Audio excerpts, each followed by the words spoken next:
পরমেশ্বর ভগবানকে জানার ফলেই মুক্তি লাভ সম্ভব, এই জড় বন্ধন থেকে মুক্ত হওয়া সম্ভব। এছাড়া আর কোনো পথ নেই। কারণ কৃষ্ণকে যারা জানে না তারা তমগুণের দ্বারা আচ্ছাদিত। তারা এই তমগুণের দ্বারা আচ্ছাদিত অবস্থায় জড় বন্ধন মুক্ত হওয়া তাদের পক্ষে কোনো মতেই সম্ভব নয়। আমরা আগের শ্লোকে অর্থাৎ 9 নম্বর শ্লোকে আমরা সেটা পাঠ করেছি। আজকে আমরা 10 নম্বর শ্লোক থেকে পাঠ করব জ্ঞান যোগের। তার আগে অবশ্যই মঙ্গলাচরণ। ওম অজ্ঞানতিমিরান্ধস্য জ্ঞানাঞ্জন শলাকয়া চক্ষুমৃतं যেন তস্मै শ্রী গুরুবে নমঃ। শ্রী চৈতন্য মনোভীষ্টং স্থাপিतं যেন ভূতলে স্বয়ং রূপং কদামহং দদাতি স্বপদান্তিকম। হে কৃষ্ণ করুণা সিন্ধু দীনবন্ধু জগৎপতি গোপেশ গোপিকাকান্ত রাধাকান্ত নমস্তুতে। তপ্ত কাঞ্চন গৌরাঙ্গী রাধে বৃন্দাবনেশ্বরী বৃষভানুসুতে দেবী প্রণমামি হরিপ্রিয়ে। वंशाकल्पतरुभ्यश्च कृपा सिन्धुपायवच पतितानां पावनेभ्यो वैष्णवेभ्यो नमो नमः।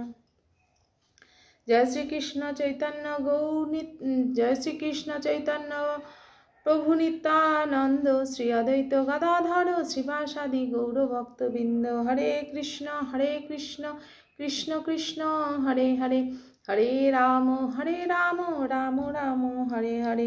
मूकं करोति वाचालं पङ्गुं लङ्घयति गिरिं यत्कृपातमहं वन्दे परमानन्दाय माधव। श्रील प्रभुपाद की जय। ग्रंथरा श्रीमद् गीता যথাযথের জয়। हरे कृष्ण बंधुरा, आज के আমরা श्रीमद् गीता যথাযথের 4th अध्याय ज्ञान योग श्लोक नम्बर 10 पाठ करब। তার অনুবাদ এবং তাৎপর্য পাঠ করব, যেটা প্রভুপাদ আমাদের দিয়েছেন। প্রথমে শ্লোকটা আমরা পাঠ করে নিই। পীতরাগ ভয় ক্রোধা মন্ময়া মমু পাপাশ্রিতা বহব জ্ঞান তপসা পুতা মদ্ভাবা মাগতা।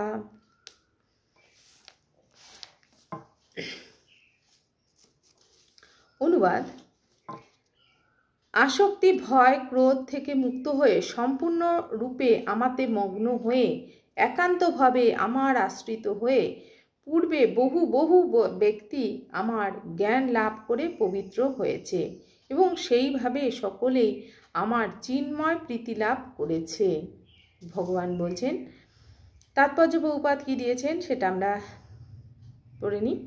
আগেই বলা হয়েছে, যে সমস্ত মানুষ জড় বন্ধনে গভীরভাবে আবদ্ধ তাদের পক্ষে ভগবানের সবিশেষ রূপ উপলব্ধি করা দুষ্কর। সাধারণত যে সমস্ত মানুষ দেহাত্ম বুদ্ধির দ্বারা প্রভাবিত তারা জড় বস্তুবাদ চিন্ময় চিন্তায় এমনই মগ্ন থাকে যে তাদের পক্ষে ভগবানের পরম পুরুষ সত্তার সচ্চিদানন্দময় স্বরূপ উপলব্ধি করা অসম্ভব। তারা কোনোভাবেই বুঝতে পারে না যে ভগবানের একটা চিন্ময় দেহসত্তা আছে, যা অবিনশ্বর, পূর্ণ চেতনাময় এবং নিত্য আনন্দময়। যারা দেহাত্ম বুদ্ধি দ্বারা মানে দেহটাই সব, যারা মনে করে তারা ভগবানকেও ভাবে যে আমাদের মতোই দেহধারী একজন। তার যে দেহ অবিনশ্বর, পূর্ণ চেতনাময় এবং নিত্য আনন্দময়, সেটা তারা বুঝতে পারে না, সেটা তারা জানতেও পারে না, বুঝতেও পারে না। কারণ তারা জানেই না যে জড়বন্ধনে এতটাই আবদ্ধ যে ভগবানের সবিশেষ রূপ সম্বন্ধে তাদের উপলব্ধি করা সম্ভব নয়। জড়বাদী তত্ত্বচিন্তায় আমাদের জড় দেহটা নশ্বর, অজ্ঞানতার দ্বারা আচ্ছন্ন এবং সম্পূর্ণ নিরানন্দ। সুতরাং এই জড় দেহটাকেই আমাদের প্রকৃত স্বরূপ বলে মেনে নিয়ে আমরা মনে করি ভগবানের দেহটাও তেমন নশ্বর, অজ্ঞান এবং সম্পূর্ণ নিরানন্দ। সুতরাং সাধারণ মানুষকে যখন ভগবানের দেহস্বরূপ সম্পর্কে কিছু বলা হয় তখন তারা জড়বাদী দেহ স্বরূপের কথাই মনে ভাবতে থাকে। এই জড় দেহাত্ম বুদ্ধি দ্বারা প্রবাহিত হয়ে দেহ সর্বস্ব মানুষ মনে করে বিশ্ব চরাচরের এই বিরাট রূপ সেটাই পরম তত্ত্ব। তার ফলে তারা মনে করে পরমেশ্বরের কোনো আকার নেই, তিনি নির্বিশেষ, এবং তারা এতই গভীর বিষয়াসক্ত যে জড় জগৎ থেকে মুক্ত হবার পরেও যে একটা অপ্রাকৃত অস্তিত্ব আছে তারা সেটা মানতেই ভয় পায়।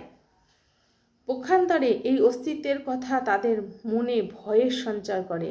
তাই নিরাকার নির্বিশেষ শূন্যে বিলীন হতে পারলেই পরম তৃপ্তি বলে মনে করে। তারা মনে করে যে এই দেহ ছেড়ে দিলেই সব শেষ, কিন্তু তারপরেও যে একটা অপ্রাকৃত অস্তিত্ব রয়েছে সেটা তারা মানতে চায় না এবং জানতে চায় না, জানলে ভয় পায়, কারণ সেরকম কর্ম করছে না, তার জন্যই তারা সেটাকে শুনলেই ভয় পায়।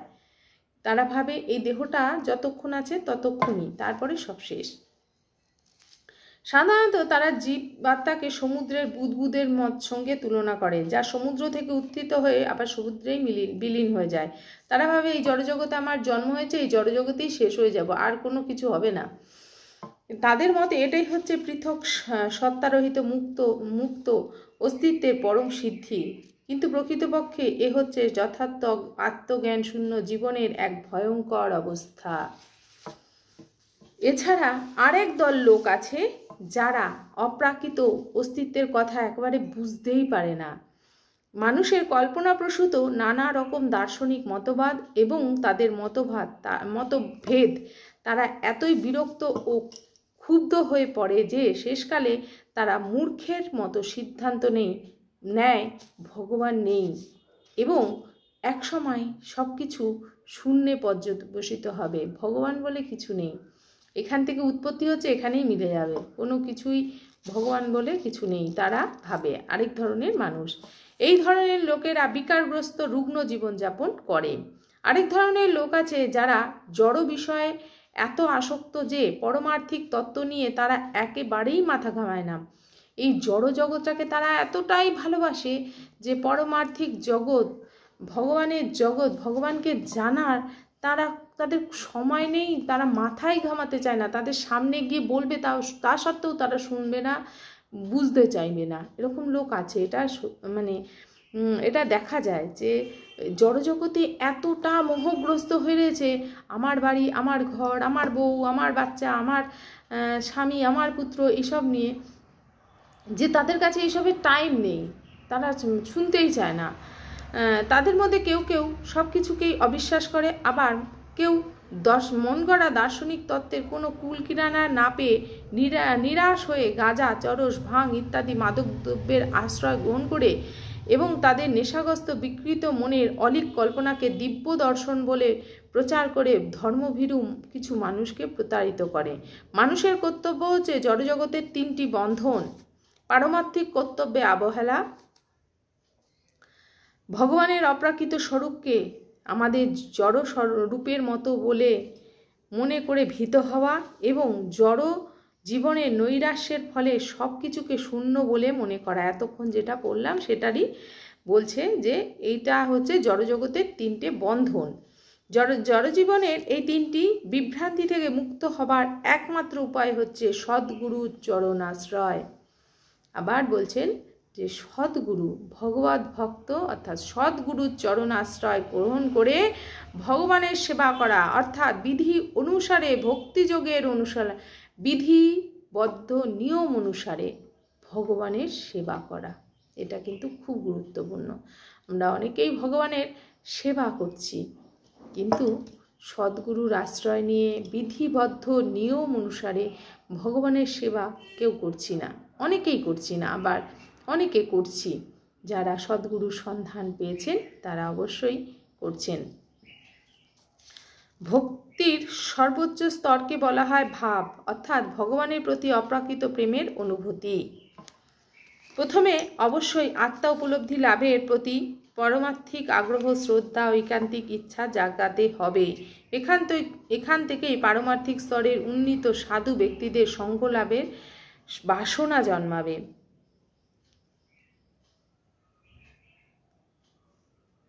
মানে তোমাকে ভগবানকে জানার জন্য মনের মধ্যে ভাব তৈরি করতে হবে। তার ফলে কি হবে? সাধু ব্যক্তিদের সঙ্গ লাভের ইচ্ছা হবে, যে এর কাছে গেলে তো ভগবানের কাছে শুনতে পারবো, এর থেকে তো ভগবানের কিছু জানতে পারবো। সেটা হচ্ছে সাধু সঙ্গ লাভের বাসনা জন্মাবে তোমার মনে। পরবর্তী স্তরে কোনো ভগবত জ্ঞানী সদ্গুরুর কাছ থেকে দীক্ষা গ্রহণ করতে হবে এবং তার তত্ত্বাবধানে নবদীক্ষিত ভক্ত সাধন ভক্তির চর্চার পদ্ধতি অনুশীলন করতে শুরু করবেন।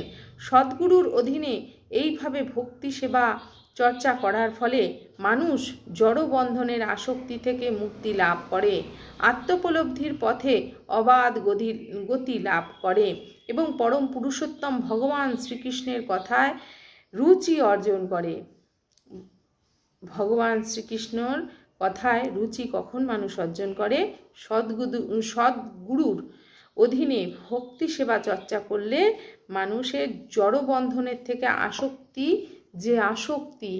জড়বন্ধন, এই যে জড় জগৎ আমাদের, সেই জড় জগৎ থেকে আসক্তি থেকে মুক্তি লাভ হয় এবং আত্মোপলব্ধি মানে আত্মাকে জানা, আত্মার সম্পর্কে জানতে পারার অবাধ গতি সে লাভ করে এবং পরম পুরুষোত্তম ভগবান শ্রীকৃষ্ণের কথায় তার রুচি জন্মায়।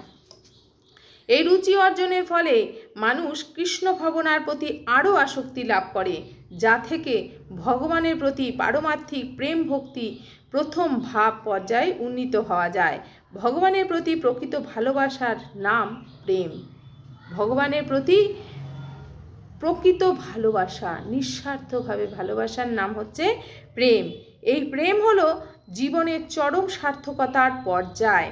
এই প্রেম ভক্তি স্তরে ভগবানের পরমার্থিক সেবায় নিরবিচ্ছিন্ন অপ্রাকৃত সম্পর্ক অনুভব করা যায়। যখন ভগবানের সাথে কেউ প্রেম করবে তখন সে ভগবানের সঙ্গে সম্পর্ক অনুভব করবে।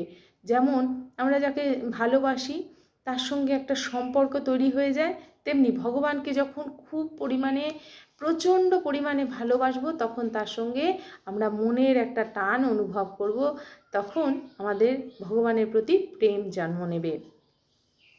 সুতরাং সদ্গুরুর পথ নির্দেশ অনুসারে ধীরে ধীরে ভগবত সেবা চর্চার পদ্ধতি অনুসরণ করতে করতে মানুষ আত্ম উন্নতির সর্বোচ্চ স্তরে উপনীত হতে পারে। জড়বন্ধনের সমস্ত আসক্তি থেকে মুক্তি লাভ করে তার নিজের পৃথক পারমার্থিক ব্যক্তিসত্তা সম্পর্কে আতঙ্ক থেকে মুক্ত হয়।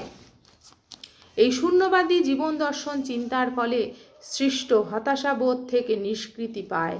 তখন মানুষ পরমেশ্বর ভগবানের ধামে অবশেষে পৌঁছাতে পারে। তাহলে এতগুলি স্তর পার করার পর আমরা ভগবানের ধামে, ভগবানের কাছে পৌঁছাতে পারি। এটা খুব সহজ নয়, আবার খুব কঠিনও নয়। ভগবানের নাম করতে করতে এগিয়ে গেলে অবশ্যই পার করা যায় এই সমস্ত স্তরগুলো।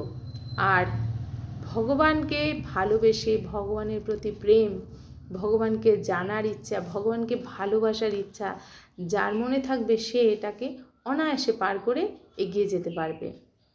তাই অবশ্যই ভগবানকে ভালোবাসতে হবে, ভগবানের প্রতি ভাব, ভগবানকে জানার ইচ্ছা, সদ্গুরুর সান্নিধ্যে থেকে ভগবানকে জানতে হবে, ভগবানের সেবা কার্য করতে হবে, তবেই আমরা ভগবানের ধামে অবশেষে পৌঁছতে পারব।